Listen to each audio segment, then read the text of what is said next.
Hello, everyone. My name is Taylor, and this is Cozy Corner. So, as you all know, we have entered into our Sweet Oblivion series.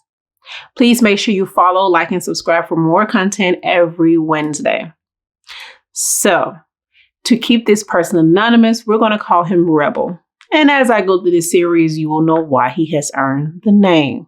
Okay. So, we met in high school through a mutual friend in home economics. If any of you have taken home economics around 2011, 2012, or before then, because they had home economics even before then, you know that class was about cooking, cleaning, budgeting, how to take care of a baby, all those different things, right? And my friend was like, hey, this guy, he's really quiet. He's sweet. He want to talk to you. Do you mind if you all exchange numbers? And I'm like, no, I'm cool with that. Why not? This will be considered my first real relationship, as we may call it. So we exchanged numbers. Everything was fine. We talked for a while, and our conversations were really long and we had really good conversations. I, of course, told him about my health. And that's actually something that I battled with because I wasn't secure in my own health. So I was very scared to tell people that I had lupus. And I remember going downstairs. It was weird because I was on the phone with the guy and I told him, I put him on hold actually. And I ran downstairs and my dad was in the kitchen. And I was like, Dad, I like this boy and I don't know if I should tell him that I have lupus. Like, I don't know how he gonna take it. Like, I don't know how that works. And he was like, well, I tell you this, if he can't accept you for who you are, he don't need to talk to you. And I was like, okay, you know what? You're right. And so I ran back upstairs. And so I was like, well, and y'all, I'm telling you, I had paused for a very long time before even speaking. And he was like, what do you want to tell me? Like, tell me what you want to tell me. And I'm like, well, I have lupus. And yeah. And he was like, okay, I already knew that. And I'm like, well, how did you know I had lupus? He was like, well, I had already seen your paper that LeBonner had did on you. He had did his research on me. He had saw the article LeBonner had put out on me about my stay there when I was there under their care. And I'm like, okay, cool. So how do you feel about it? Like, I'm trying to get a feel for everything. I'm like, how do you feel about that? Like, I'm just trying to see. He was like, I'm cool with it. I mean, it don't, he's like, it don't define who you are. You're still a sweet person. You're still a good person. Just because you have that going on doesn't mean that something is wrong with you, So I'm like, okay, so he's talking smooth game now. So I'm like, okay, so we continue talking. And he actually asked me out on a date. So we dated, we would go different places and things like that. And he asked me to go to prom. Of course, at that time, I had a lot of things going on mentally, emotionally, and I've landed myself into some trouble as to why I could not at first go to prom. And then I had to convince my parents to let me go. And then, of course, I had an early curfew, but anywho, so go to prom. And I mean, he was nice. His parents met my parents. It was like this whole thing. We took pictures and then we left and went to prom. Prom was fine. We danced and it was weird because I was so upset the day of prom because the lady that did my hair did a terrible job. And the lady that also was supposed to do my brows, she had them pencil thin. You guys, believe it or not, I no longer have any of my prom pictures. I actually threw them all away. So that should tell you something. So we danced and then we got in the car and I mean, my bobby pins was falling into my dress. It was so horrible, you guys. It was horrible. And he didn't make a big deal about it. So then we went to this restaurant called Half Shell and we ate and everything was fine. We talked and chopped it up a little bit about what our future plans were in life and what school we were interested in going to. And at that time, I had not applied to any schools, which is why I got in trouble. And I did not know what my plans were. To be honest with you, I think I was so overwhelmed with just coming back to school that my mind couldn't catch up to speed of the fact that I was getting ready to graduate and having to go somewhere else. That's a lot.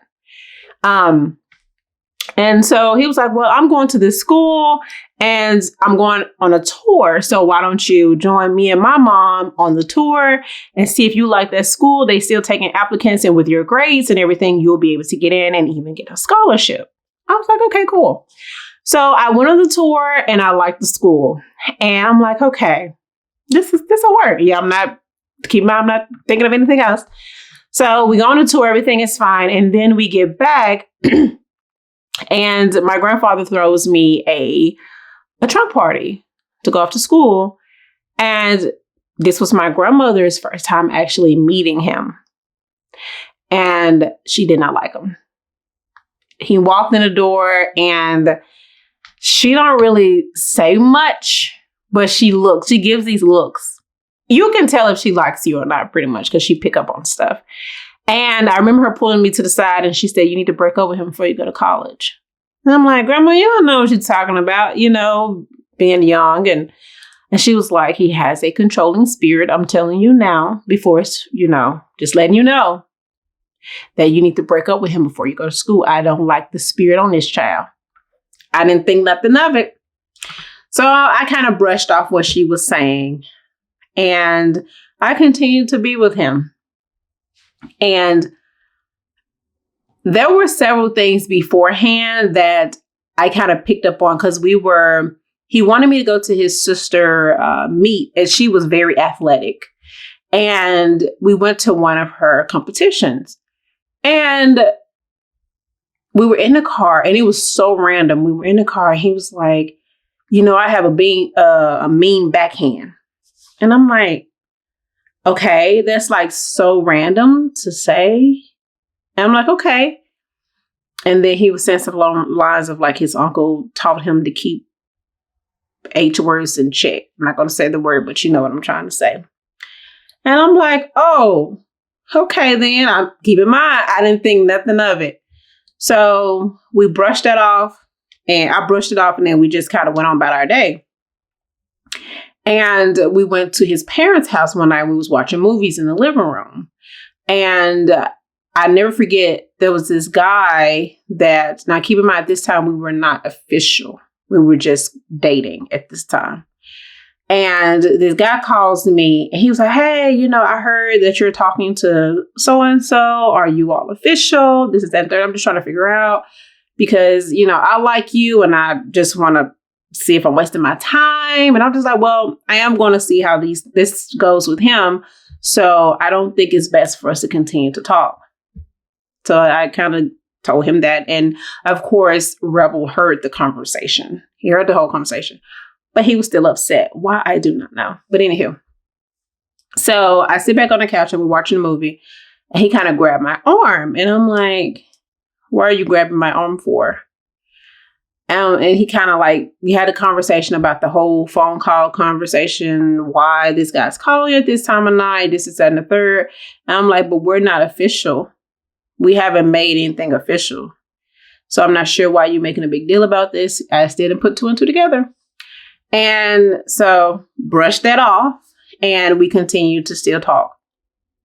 So I get home, and at this point, I'm like, okay, I'm going to see how this goes. So I done cut off everybody I was talking to, guy-wise. I had guy friends as well. So, I wasn't the type of person that had a lot of girls, female friends. I just wasn't.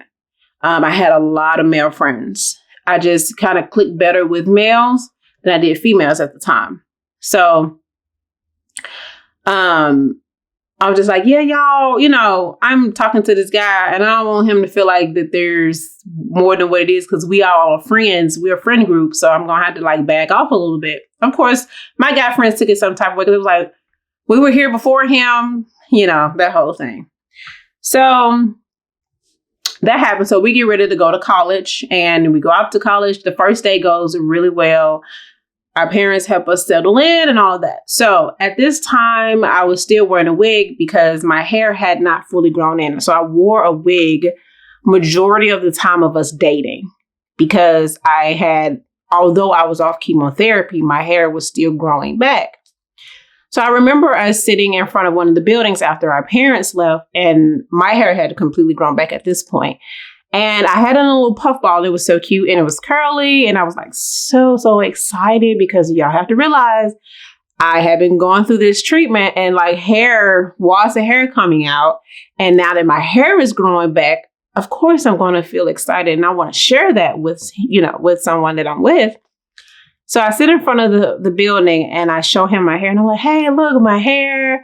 This is that and the third. And he looks at it and he said, I hate it. I don't like your hair. And it took me back because I had to think to myself, like, is he serious right now? And I just remember walking off and calling my mom, crying hysterically. Okay. Because to me, my hair was something. If you've ever lost your hair due to an illness, you know exactly what I'm talking about. And it grows back. That feeling is amazing. And so he just kind of ruined that whole moment for me.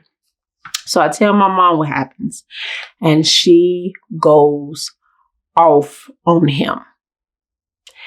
And she's like, you need to apologize. You don't say nothing to her like that. You know good and well what she went through and how long it took her to grow her hair back and all these different things.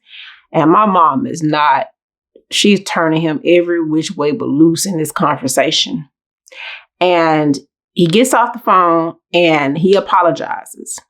But his mood is different. So he apologizes and then he kind of just walks off and leaves. So I'm like, okay. And that's where things started to take a turn for the worse.